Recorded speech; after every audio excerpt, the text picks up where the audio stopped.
Hey, what's up, everybody? I figured that I would do a mail opening today. So this is my first time doing a mail opening on camera. I've got a whole bunch of stuff that I've piled up here. So some of this, the individual singles that I bought are for my personal collection. And then everything else that I have in the boxes that's larger is going to be for a sealed collection and or some sort of a long-term investment. So I figure we get started with opening some of that stuff. I do have my binder here, so I'll put singles away as I come across them and protect them as needed. I've got my top loaders. First, what an interesting day. So tomorrow, which would be February 27th, is the official 25th anniversary since the original Pokemon games released on Game Boy. And it's been absolutely insane, the amount of content that has been pushed out in the past 24 hours. There's a Diamond and Pearl remake, which I'm pretty excited for. Diamond and Pearl is something that I never really got a chance to appreciate fully because I grew up in in the US it was red and blue. So I grew up in the red and blue era. And then gold and silver, and then I kind of peaked off there, so I never really did 3rd gen, 4th gen growing up, and I didn't get back into Pokemon until X and Y, which was around when I was in graduate school. So when X and Y came out, I remember one of the things that was driving me to that was the Kanto starters. So they had the actual Kalos starters for that region, but then you got the Kanto starters with it. And they brought back a lot of like the legendary birds and Mewtwo and stuff like that. So I jumped in during the XY era. There was a lot of nostalgia for me playing that and seeing sort of the new 3D, or I mean, it's not perfectly 3D, but some of the new rendered models of the old school stuff that I grew up with on the original Game Boy. So it'll be interesting. I do have a copy of Diamond, or maybe it's Platinum. I'd have to go and check. But I did play through Gen 4, and I know there's a lot of people that like Gen 4, so I'm excited to replay it, check out the remastered version, and see how it holds up. It looks like they're going to do a pretty faithful sort of reintroduction to the Gen 4. And then the other thing that they had that looked very interesting that they released, aside from the Pokemon Snap, because they've got a new Pokemon Snap game, is it looked like they had some sort of the Pokemon Legends game that is going to be some sort of, it looks like an MMORPG, certainly at least a open world. I don't know that it's really going to be an MMORPG, just knowing Game Freak and knowing how they tend to go within their comfort zone, for lack of a better term. So I don't know that it'll really be that interactive with other players compared to any other mainline game that we've seen. But having an open world, like a Breath of the Wild sort of vibe, where we could go and fully explore, it does seem pretty interesting. It seems like a new take, and it doesn't look like it's going to deviate super far, right? So one of the concerns that I personally had, and I do like the game because it's good for my kids, is like the Let's Go series, Let's Go Eevee and Let's Go Pikachu. Those were interesting games. I liked them within their own right. They were a good like filler game, kind of in between years when they were trying to get Sword and Shield out. But the mechanics, especially the way with the catching, they want you to do the three-dimensional throwing and not just pressing the button and stuff like that. I was worried that they could potentially be trying to do a 4th gen remake in that style. So anyway, enough about all the Pokemon news. There's going to be more tomorrow. Logan Paul is doing another box break for first editions, which is probably just going to make the market go even more haywire, but we'll see. So speaking of which, let's get to some of these cards, because I've been trying to order some stuff before the market, which is already insane, just goes crazier. All right. So I'm going to start by opening what I believe will be the singles that I ordered, and then we'll move on to the larger product that I've ordered. So let's see here. Yes, perfect. All right. So first up is Flareon from the Jungle set. So I do have the Jolteon in non-holo form, but I needed all of the evolutions from the Jungle set in the holo form. So one of my goals now I completed my base set, so I went back through. I got the original base set complete. I have all 16 holos. I have all of the Pokemon cards except the trainer cards, if I'm not mistaken. And I do have to finish that off, the trainer and the energy cards. And I'll go through parts of my collection in upcoming videos. But one of the reasons that actually drove me to that was the original Logan Paul opening. So I've collected Pokemon, I mean, since I was probably 12, 13. But as far as the card game, I got back into it very, very heavily in like the 2000, I'm going to say late 2012 to probably 2016. So I remember that I was coming in on the tail end of Black and White. So I remember Legendary Treasures and stuff like that. There were booster packs in the store. And I really hit the store when X and Y was coming out because I was getting back into the game itself, the actual 3DS game. And so I got back into the card game. And I remember the initial set had the Blastoise and Venusaur, and then there was Flash Fire, Furious Fists, and that stuff has skyrocketed. Man, if I wish back then I had more of the investor mindset like I have now. But live and learn, right? We got to move forward to the future. Anyway, Flareon. This looked like it was in pretty decent condition from the pictures. With eBay, you always wonder and have to check, but I'm just checking it over for a second.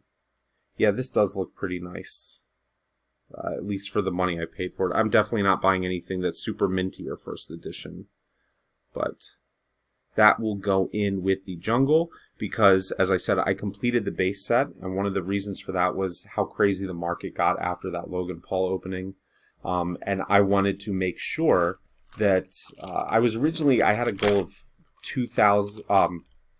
By 2022. So over the course of a year, I was going to put the base set together. And I actually escalated that quickly because I realized that the next box break was going on, the 25th anniversary, all that kind of stuff. And I didn't want to get caught up in the market with how crazy it's already been, like with Hidden Fates and all that kind of stuff. Shining Fates coming out, you can't even find it in stores. Definitely was not interested in that. So the Flareon there, we will add that to the binder. And let's go to the next one.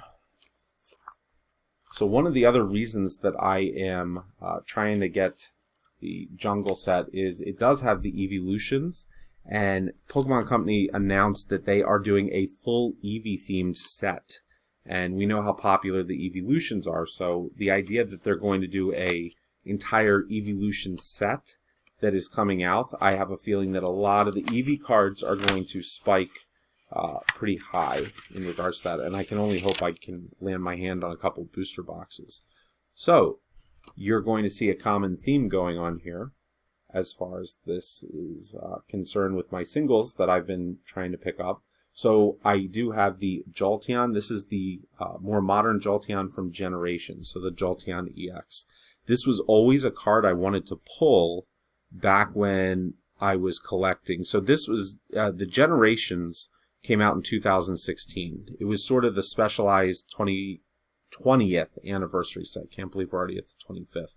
But between Evolutions and Generations, those two were really sort of... Evolutions was the throwback, and Generations took a lot of the Kanto Pokemon and put them into modern cards. So I loved Generations. I liked Evolutions too. And don't get me wrong, it is fun. But Evolutions at like $1,000 a booster box right now, people are buying it up because it's got the old artwork. And I understand the demand for it, but it's just like Generations to me was a little more unique, especially the Radiant collection. You had the very interesting arts that were in the Radiant collection. So anyway, sorry, I have a tendency to ramble. Hopefully, if you are watching my channel or tuning in, which is highly unlikely at this point because it's a brand new channel, you don't mind my rambling. Okay, so, and in terms of camera and whatnot, please realize that this is a brand new channel, so it's not like I have a ton of setup or anything like that. But as the collection continues to grow, I will have that. So, all right. Next up, let's see what we got in here. All right, that is in a huge. What the heck? That is in a very large top loader. I've never seen a top loader that big. That's kind of interesting. So next up is, and this one looks like it's in pretty decent condition too, the Vaporeon from the Jungle set. This was one of my favorite Vaporeon arts. Pretty simple, but definitely classic. Alright, let's go ahead and sleeve that up, get to the next one. So definitely, now that I do have the base set, I would love to get Jungle and Fossil done by the end of this year, if possible. So we'll see how it goes, because I'm definitely going to be investing in the Eevee set when that comes out. And in terms of Shining Fates, I know a lot of people like Shining Fates that's out right now, but I am a bit more focused on picking up any additional Hidden Fates from the reprint. So I'm sorry, for me personally, and I know I'm like a purist and I go back to the original series because it's what I grew up with, so I'm biased. Kanto had the best set, and I love Gen 2. I don't think Gen 2 gets enough respect either. But Gen 1, I will always have the most special attachment to those individual Pokemon. And that was pretty much most of what the Hidden Fates focused on. So I remember when I was opening Hidden Fates a few weeks ago, the connection reminded me of what it felt like when I was a kid, opening in 1999. And I got very excited, because I was like, oh, look at all the Articuno that you can pull, the Bird Trio, all the different shinies, the evolutions. It was just like, it was fantastic to have some of the classic Pokemon that were in there. And not to say that there aren't some, like they certainly have the Lapras and the shiny Charizard VMAX in the new one, but a lot of the shiny Vault and all that kind of stuff, it's a lot of the newer Pokemon. And again, I play the new games. I love the series as a whole, but I have a very special, biased attachment to the Gen 1. Okay, so Jolteon Full Art. And if I had to pick my favorite evolution, it would be between Jolteon and Umbreon. I know Umbreon's kind of like the stereotypical, everybody likes Umbreon. Umbreon's cool. Definitely, probably my favorite Pokemon from Gen 2 would be Umbreon. I love Charizard. I know that's stereotypical for Gen 1. Charizard and Blastoise. But one of my other favorites is definitely Arcanine. I do like Arcanine.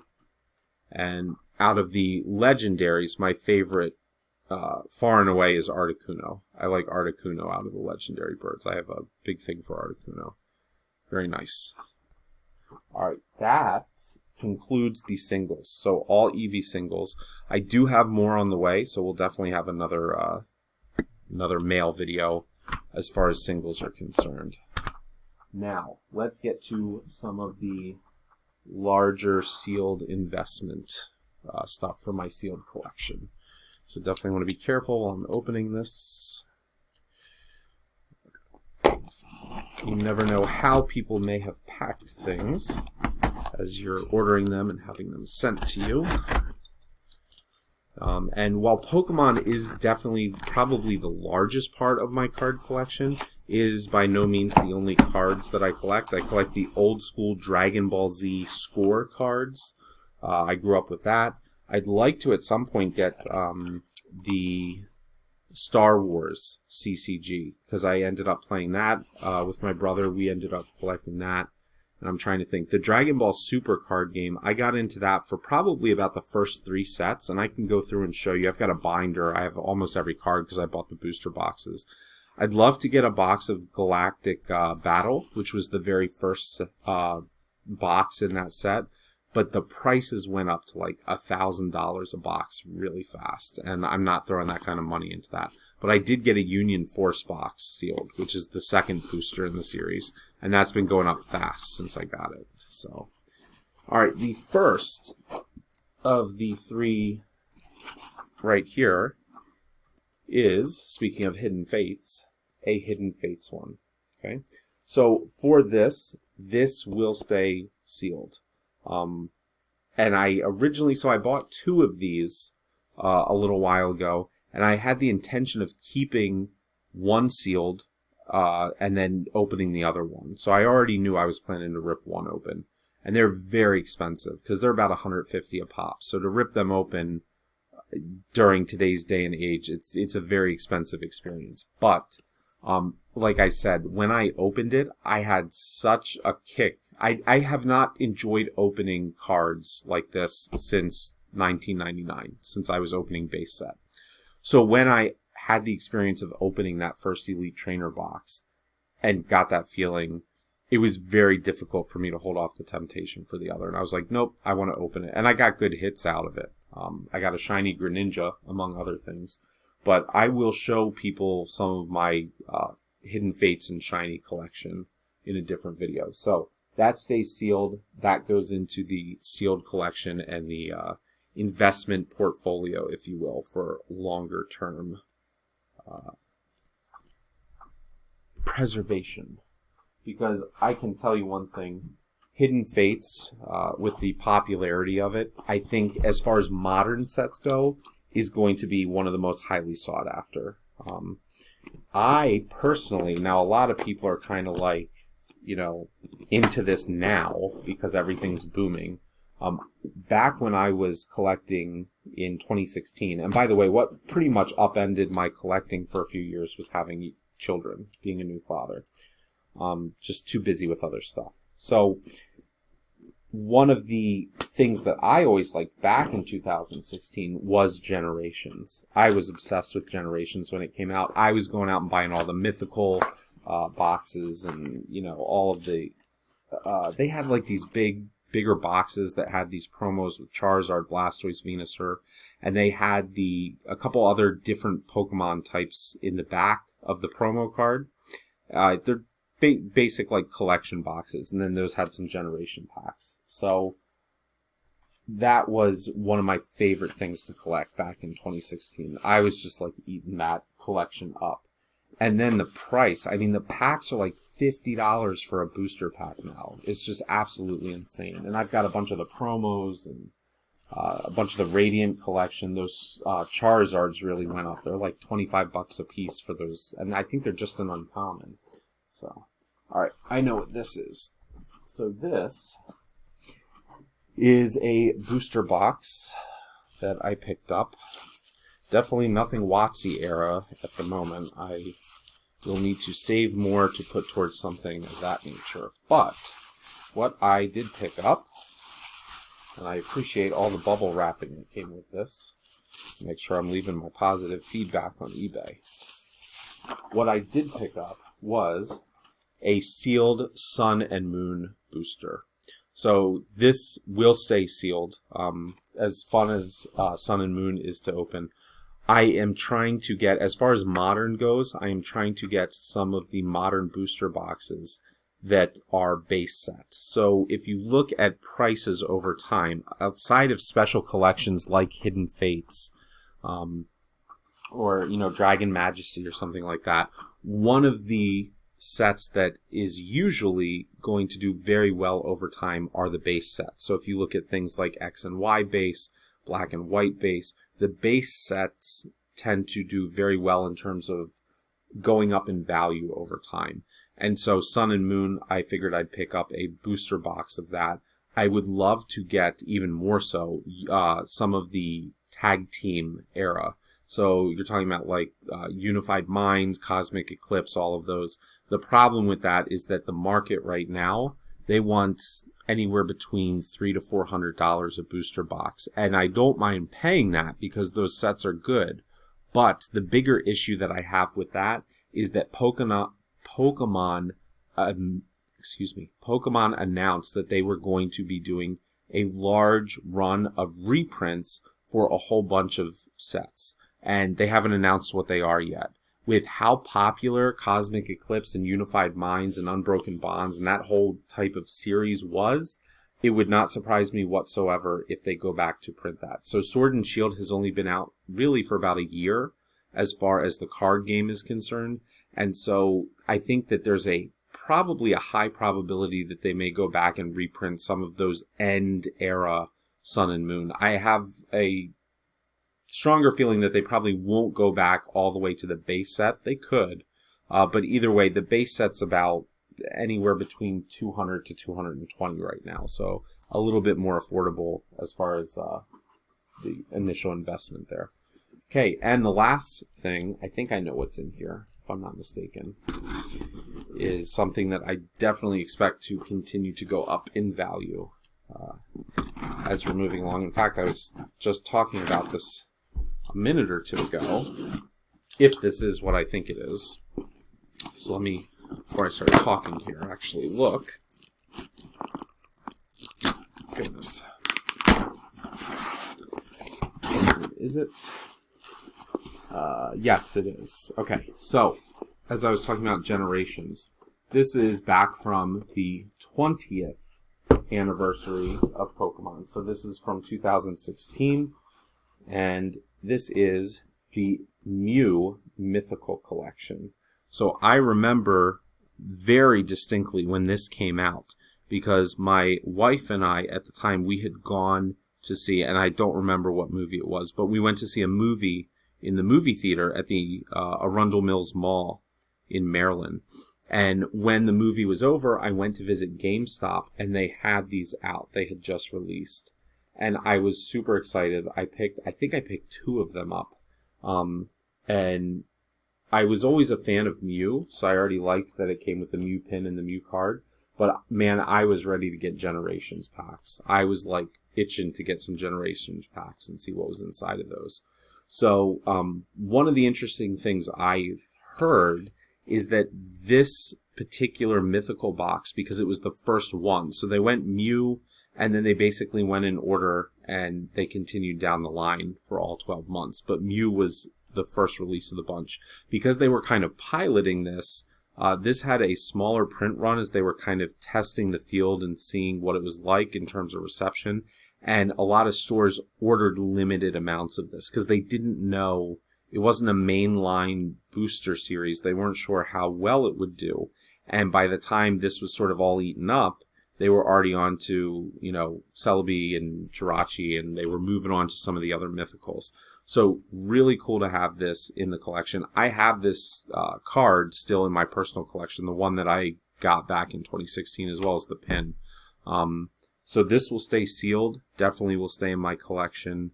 And hopefully will continue to appreciate over time. So those 3, the Hidden Fates Elite Trainer box, the booster box of Sun and Moon, and the sealed Mew Generations, those are the larger scale investments that will stay in my sealed collection for now. So that is it, because we're almost at 23 minutes for a mail opening video here. So I'm going to go ahead and end it here. Hopefully you found some entertainment. You enjoyed my random musings and ramblings about memories that I've had or things that I've come across, opinions, which obviously are just opinions. Everybody has them.